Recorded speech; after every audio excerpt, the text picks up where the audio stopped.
ചെറിയൊരു പാക്കറ്റിൽ ഒരു കുപ്പി വെള്ളം, ഇനി എങ്ങാനും അലറി വിളിച്ച് തൊണ്ട പൊട്ടിയാൽ ഒരു വിക്സ്. വേറെ തന്നെ എക്സ്പീരിയൻസ് ആയിരുന്നു. Like I have never experienced anything like that before.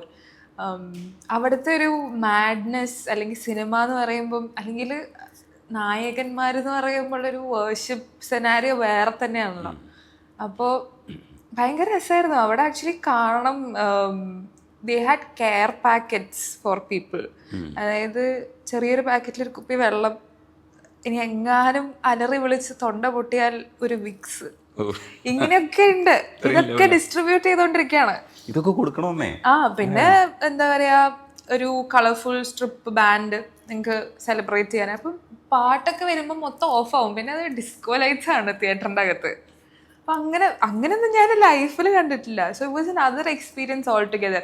സിനിമേനെ ആസ്വദിക്കുക എന്നുള്ളതിൻ്റെ അപ്പുറത്തേക്ക് അജിത് സാറിൻ്റെ എന്താ പറയുക ഫാൻസ് അജിത് സാറിനെ സെലിബ്രേറ്റ് ചെയ്യുന്നത് ആസ്വദിക്കുക എന്നുള്ളതായിരുന്നു ഫസ്റ്റ് ഷോയിൽ ഞാൻ ചെയ്തത്.